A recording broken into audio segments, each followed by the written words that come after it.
మన హిందూ సాంప్రదాయంలో కలశారాధనకు ఒక ప్రత్యేకమైనటువంటి విశిష్టత ఉంది. ఏదైనా దేవీ దేవతల ఆరాధన చేసేటప్పుడు కానీ, ప్రత్యేకించి మహిళలు నోములు లేదా వ్రతాలను ఆచరించే సందర్భంలో కలశారాధన చేస్తూ ఉంటారు. ఆ కలశారాధన చేసేటప్పుడు కలశం మీద ఉన్నటువంటి రవికెల గుడ్డని ఏ ప్రకారంగా అలంకారం చేసుకోవాలి అన్న విషయాన్ని ఇక్కడ మీకు వీడియో రూపంలో తెలియజేయడం జరుగుతోంది. ముందుగా కలశారాధన చేసేటప్పుడు ఆ పైన కుచ్చిళ్ళు కింద రావడం కోసమని చక్కగా ఒక అరంగుళం లేదా అంగుళం మాత్రం వెడల్పు కింద తీసుకొని దానిని మనము ఒకదాని తర్వాత ఒకటి ఆడవారు ఏ ప్రకారంగా కుచ్చిళ్ళు పెట్టుకుంటారో చీర కట్టుకునేటప్పుడు ఆ ప్రకారంగానే ఆ రవికెల బట్టకి చక్కగా ఒకదాని నుంచి ఒకటి అనుసంధానం చేసేటువంటి రీతిలో ఆ చివరి నుంచి ఈ చివరి వరకు కూడా మనము ఆ కుచ్చిళ్ళను పెట్టుకోవాలి. ఆ కుచ్చిళ్ళు పెట్టుకున్న తర్వాత వాటన్నిటిని కూడా ఒక దగ్గరికి చేర్చి 3 ముడులు వేసుకోవడం ఉత్తమము. ఒకటి ఈ చివర, రెండోది ఆ పైన, మరొకటి దాని మధ్యలో.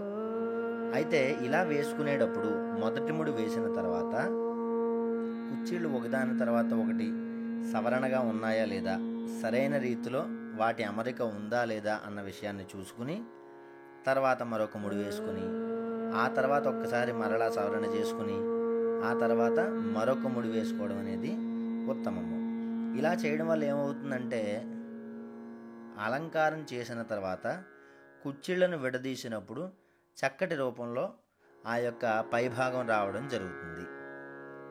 ఇది ప్రధానమైనటువంటి విషయం.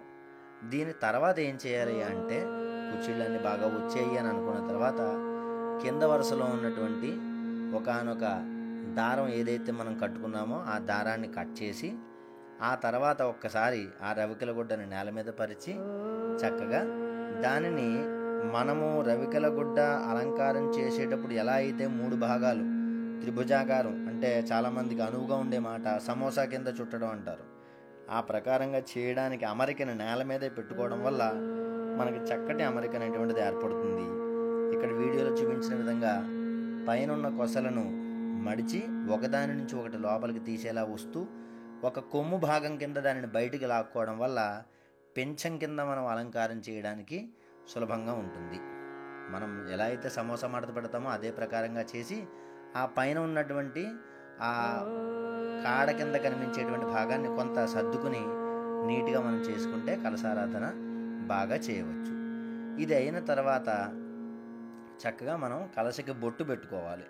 ఈ బొట్టుని ఒకవేళ లక్ష్మీ అమ్మవారి ఆరాధన చేస్తే లక్ష్మీ అమ్మవారి నుదుటన ఉండేటువంటి తిలక రూపంలో కానీ, లేదా మనము ఒక సత్యనారాయణ వ్రతాన్ని లేదంటే వెంకటేశ్వర స్వామి వారి వ్రతాన్ని ఆరాధన చేసేటప్పుడు దానికి తగ్గట్టుగాను బొట్టు పెట్టుకోవడం ఈజీగా ఉంటుంది. అయితే ఇలా బొట్టు పెట్టుకునేటప్పుడు గంధాన్ని ఒక పాత్రలోకి తీసుకుని ఒక తమలపాకు తొడిమెను కానీ లేదా అగ్గిపుల్లను కానీ లేదా ఏదైనా ఒక చక్కటి పుల్ల మొక్క గుండ్రంగా ఉండేది తీసుకుని అక్కడ మనం ఈ అలంకారానికి ఉపయోగించడం అనేది చేస్తే చక్కగా నామం అనేటువంటిది రావడం జరుగుతుంది. నా ప్రకారంగా చెప్తే కనుక తమలపాకు తొడిమినే, చక్కటి తమలపాకు తొడిమిని కొంచెం పెద్దగా ఉన్నది తీసుకుని చక్కగా మీరు ఆ నామాన్ని అక్కడ పెట్టుకోవచ్చు. ఈ వీడియోలో చూపించిన రీతిలో చక్కగా మీరు నామాన్ని అలంకారం చేసుకోవచ్చు. అనేక విధములుగా ఈ యొక్క నామాలని మనం దేవీ దేవతల ఆరాధనకు తగ్గట్టుగా మనం చేసుకోవచ్చు. ఈ ప్రకారంగా మనం చేసేటువంటి వ్రతంకి తగ్గట్టుగా కలశారాధన పై ఉన్నటువంటి ఆ రవికెల గుడ్డని అలంకారం అనేటువంటిది చక్కగా చేసుకోవచ్చు. అయితే మనము కలశానికి పైన ఉన్నటువంటి రవికెల గుడ్డని అలంకారం చేసుకున్న తర్వాత కిందన ఒక పాత్ర మీద మనము పంచిపళ్ళవాలు అవి వేసిన తర్వాత దాని మీద ఒక కొబ్బరికాయను పెట్టుకుని దాని మీద దీని ఒక టోపీలా పెట్టి చక్కగా కత్తెరతోటి పైన ఉన్నటువంటి ఆ 2 దారపు పోగుల్ని మనం కట్ చేసిన ఎడల చక్కగా ఒక పెంచపు ఆకృతిలో ఆ యొక్క కలశం పై భాగం రావడం జరిగి చక్కటి అలంకారాన్ని మనకి ఏర్పరుస్తుంది. ఈ ప్రకారంగా మగువలు సత్యనారాయణ వ్రతం కానీ వరలక్ష్మి వ్రతం కానీ లేదా ఏదైనా వ్రతము లేదా నోము చేసుకునేటప్పుడు వారి ఇళ్లలో చక్కగా అలంకారం చేసినటువంటి రీతిలో కలశారాధనను ఏర్పాటు చేసుకోవచ్చు. మరిన్ని వీడియోలకు సబ్స్క్రైబ్ చేయండి, ఈ వీడియో నచ్చితే కనుక షేర్ చేయండి, లైక్ చేయండి.